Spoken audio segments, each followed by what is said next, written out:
Foundation Festival's upon us, and we finally got a taste of what it actually is. These paints are locked behind the guide system. What is the guide system? We'll go into that. But for those who already know the guide system, just rest assured, it is just as bad as it used to be. Right now, the Foundation Festival allows you to get hats in-game. This one you get first. Then if you complete 3 successful guide sessions, 30 minutes each, in-game, you get the gray one. And if you complete 6, you also get the cap. So 1, 3, 6. And the incredible part about this is we're in the middle of a free fly. So consistent servers that are 30 minutes long and being able to get a newbie to kind of navigate to the guide system, accept you as a guide, meet you in game, and you two actually manage to link up, and then they have to come back onto the website and give them feedback. So if you're going to try this, be absolutely positive that the person seems like they're pretty invested in this process, and do your best you can to give them advice. The categories, like always, are split up into different sections of the guide system. Basics, vehicle combat, FPS combat, mining, missions, trading, touring, miscellaneous, refueling, medical. Now you're looking at the side thing here and you're saying there's the names of ships there. Well, the answer is each one of these is a free paint you get if you complete 5 guide sessions in that specific category. And remember, it has to be in, they have to accept you, chat it up, go in game, 30 minutes successfully, and then do the interaction on the website to give you a positive feedback. Now, I'd recommend doing a 35 or even a 40-minute session with them before they do that, just to make sure everything's capped off. We found during other in-game events, like you had to run inside Jump Town or something like that to be recognized on the live servers, for one example, and sometimes people would only do it once and it didn't register or whatever. So I would, just to cover your bases. You don't find out until the awards are received at the end of Foundation Festival, which is on July 25. So it's from now until the July 25th. And I would say that this number is basically impossible right now. I have been in the guide queue for 2.5 hours now, and I can confidently tell you I have 0 guide work across multiple fields. Why? No, it's not because I'm terrible at the game or anything. It's because, plain and simple, it's a slot machine. It's all based on luck. The guide services are random. There's 100 different people thrown in front of the newbie, and they just pick a random one off a tiny little picture and your name, and that's it. And basically, it's sheer luck if you're in that 100 or not. Now, they claim that people who have large organizations and such can't cheese the system. They are monitoring, they say. And more importantly, in this monitoring, they said they're going to review these rewards by tomorrow. So if you're listening to this on Thursday night into Friday morning, be advised that these numbers hopefully will go down drastically. Because right now, the entire guide queue is queued up with guides, not people looking for instruction or help. It's filled with guides, and basically they're there to get the paints. They're there to get the in-game hats and such. Maybe they're Team Fortress 2 players. I don't know. But yeah, I mean, it's kind of cool to have anything that's exclusive in-game. I mean, of course, they're going to have some type of nod to this. And here is, once again, the paints that are in-game. And what's not seen here, you can see the MSR and the cutlasses and such. Have them, but what's not seen here is the 600i one, which is actually very exciting because 600i doesn't have that many paints available to it, particularly for the touring model. Is very interesting. Also interesting is that they delineate Drake Cutlass Red and Drake Cutlass Black and the 600i Touring. Most of these are interesting because, for starters, the 600i has a modularized core. Over time, you will be able to switch a Touring for an Explorer or an Explorer for a Touring. So it's kind of weird that they have a paint dedicated just to the 600i Touring. I would not be surprised if that works on both, at least in the future. Also, for the Drake Cutlass series, most paints, if not all paints for the Drake Cutlass series, work across the board. So if you get a paint in the basics for the Cutlass Black, it should work on the Drake Cutlass Red. If it does not, this will be the first time that I know of where they've delineated that much, especially for the Cutlass series and other ships. You can also see that because of the free fly going on right now, which is what all this guide work is supposed to be about, you can see a few ships for sale, including discounted starter packs down here. Out of these two, the 100i is a much better option. It's a little more money, but the 100i has infinite local fuel, and it still has the warp drive. Although the Aurora MR is no slouch, it's cheap, and it's a great starter ship, and it also has the ability to take a whole cargo container on the bottom of it. If you upgrade to the CL, I think it is, for like $5. Okay, so the Cutlass, so the Drake Black, Dragonfly Black, the Avenger Titan, the Arrow, they're showing all these wonderful ships. The Cutlass Black, the iconic one, the Prospector, the Mercury Star Runner, and of course, now you see the weird part about this. There's no 600i.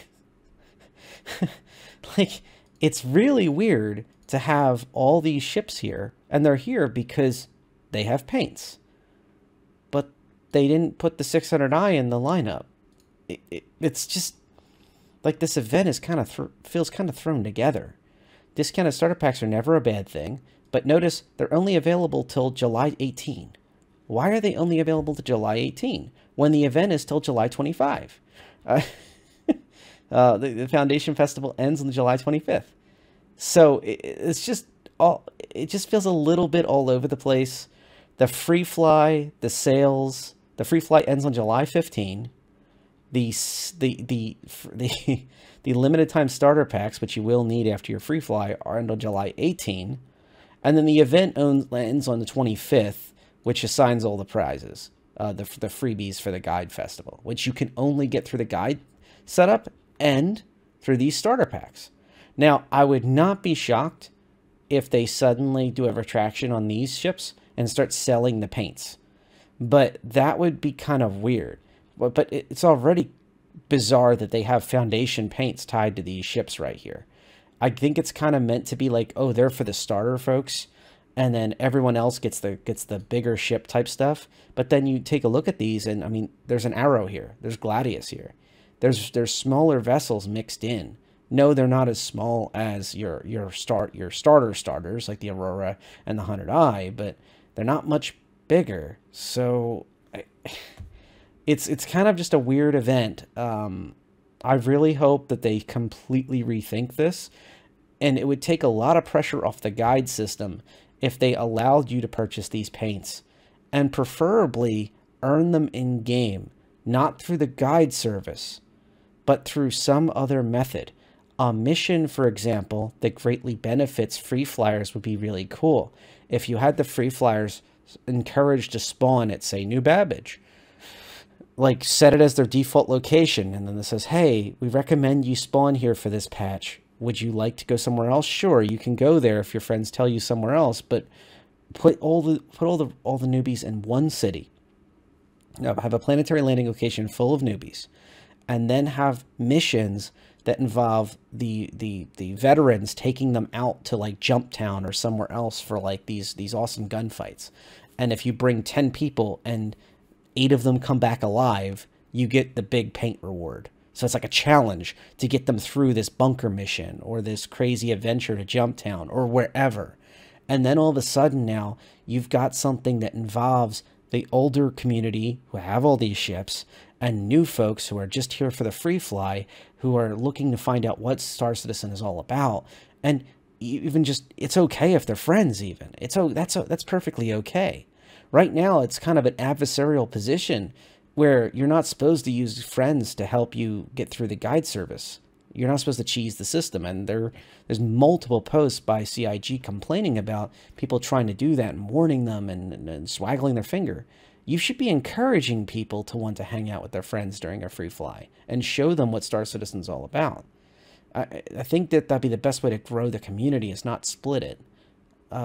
It's kind of weird to be like, hey, check out this game Star Citizen, but I don't want to know you for 7 days because I'm busy guide servicing to get 100 guides to hopefully maybe have a shot at one of these free ships, or at the very least, a free paint for it. I'm going to need to spend hours without hanging out with you. It's weird. Anyway, I wanted to show some of the community feedback, because it's not just me saying things. In general chat, you can see this pretty good post by Venom Fox talking about how they're looking through chat, spent them 2+ hours by the end of the event not finding anyone. He's talking about why should we be excluded from the rewards, and they feel like the game is rigged from the start. And I honestly feel like this is actually a pretty fair point to have, that it shouldn't feel like it's rigged for an event. And I wanted to show what the general community feels about it. I posted down here, it feels like a slot machine pull, and it, you know, you're willing to volunteer time to do this event, and it still feels kind of awkward. And I agree with Major here that waiting around with 100 other people just for one shot at one person that may need help is kind of awkward. I just feel like this entire thing is nothing interesting. And I mean, you can see, like, also, just like me, Venom Fox is an OG backer. I think this is something that hits older community members the most, because, like, we have years and years of experience. We'd love to help new players see the game, but we really aren't able to right now. There's kind of a disconnect. And I wanted to show you a post in Concierge. So this is somebody with like a wing commander, you know, a pretty high investment in the game. Penguin Tux here is talking about how he called it the Frustration Festival. And I've talked with Tux a few times. I think he has some good points here, and he seems pretty steady with that. I'm not commenting on everything he's ever said. I don't know what everything on anybody is. But in this case and in other cases, he's broken them down very well. Hey, I've got a Stabby McShooty sending me a guiding request. Let's take a look. So this is how it works. I've activated myself in multiple fields. And Stabby McShooty has request is canceled. Within the moment I had the alert with the ping noise to now, this person has already canceled their request. I think that was less than a minute until I got to the page where I could hit the accept button for the request. So Stabby McShooty is going to go Stabby McShooty somewhere else, I guess. And you can see that they queued up for basics, for medical discussion, and it looks like, I think that's touring, yeah. And that's basically what I put myself up for. I put myself up for basics, medical, touring, and I also put up miscellaneous. Not just because of which ships are on the dang thing. Like, for example, I skipped refueling because I don't know much about refueling. I understand the concepts of it, but I really don't want to be the person telling you exactly how to run your Starfarer or something. I'm not the biggest fan of that ship to begin with. Or for example, like in mission running, I haven't done a ton of missions. I've basically been very repetitive on the most high UEC gain ones or the most fun ones to play with friends. So I was nervous about picking this because there may be some new missions that are not as common for me to run. And so that was, I stepped through each one of these and I thought about it, about which ones I felt I could be very helpful with and actually doing, particularly because I'm usually the medic in this game. And I have a lot of proficiency with both the med gun, the multi-tool, all the different kinds of drugs that you use in the game to make things work. That's all part and parcel for me. Touring, I spend tons of time with machinimas and finding places off the beaten path and getting screenshots and such, and exploring. Miscellaneous, obviously, I tend to do a jack of everything as best I can. And of course, the basics. And any of us could do the basics. I encourage you to try. Don't let me be discouraging you. And if you are hearing this late on Friday, it is highly likely CIG will release a new report. So before you comment on this video, or you know what? Yeah, actually, I take that back. If CIG does put up a comment and I'm still at work and such, or I haven't been able to get home yet from whatnot, please post it down below. Correct me. Because it's not about me. It's about the folks watching the video knowing what's going on. And I'm going to keep this video pretty short. I'm not going to go too in depth about the pad updates and some other things I wanted to talk about from the monthly report in this video, because it's kind of going to be not exactly evergreen. In the next 24 to 48 hours, this video will be out of date. This is more of a snapshot of the start of the Foundation Festival, why it's a grab bag of dates and times, and the guide system that's not really ready for this much pressure being put upon it, but hopefully it'll come through. So very interesting but exciting festival, and I'm always here for any of these events in game, on the website and whatnot. Thanks for your time and fly safe out there. And I wish you, if you're going for guiding, many good connections with the newcomers on the block. And don't forget, if you are bringing friends on, that if they do a referral this month, you and them get a free dragonfly. So it's a nice little token for them starting out, and also for yourself to kind of have something to use, tool around with, and upgrade in the future if you decide to go down that route. So don't forget. And that's not a guide thing this time, by the way. That's just a person upvoting me. So bear that in mind. So yeah, so far one guide request in over 3 hours now. Yeah, I wanted to show why I'm frustrated with the way that they're using the guide service for these rewards. I mentioned it in here, and I should have drug this out in the video, but I feel that even if they drop the number to 1 or 2 guide successes per paint, it'll still not be fast enough to get people out of the guide service. If there's 100+ guiders per guidee, then all of a sudden each one of those guiders needs to spend 30 minutes per success. So that's over an hour for each paint if you did 2, or 30 minutes for each paint if you did 1. But that's not counting the wait time between successes. So there needs to be a massive influx of newcomers to suddenly augment that number. So on day 1, you're not going to get any. Day 2, you might get lucky and get 1. Day 3, you might even get 3 or 4, but it's just not quick enough to completely collect all the different items.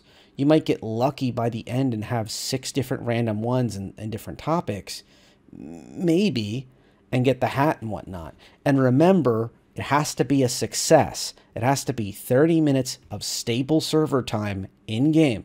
They have to link up with you on the website. They have to go in-game with you for 30 minutes, and that means during a free fly, the servers have to be rock solid, and you can't be DC'd 50 times and such and disconnect. And then they have to go in and give you a thumbs up about, come back on the website and remember to give you a good experience was done on this thing. I just cannot stress that enough. Also, while I was just putting this together, I noticed another post made by another player who mentioned that they were a very active member of the guide service, and they are very frustrated that this is blowing them out on actually helping people, because they've done a few of these each week, and now they're seeing basically they're getting 0 all of a sudden, and they're worried this is going to become the status quo until this time-sensitive event is going on. CIG really needs to increase the time period, or just make this a permanent thing, you know, throughout the end of the year, for example, or something other extreme example like that, in order to make this make sense. So all of a sudden there isn't so much pressure on the guide service. It's not good enough to just lower the number from 5 successes per paint or whatever to 1 or 2. It needs to be a longer time period, because 12 days or so is not good enough for that, to get enough people through. All right, that's it for me.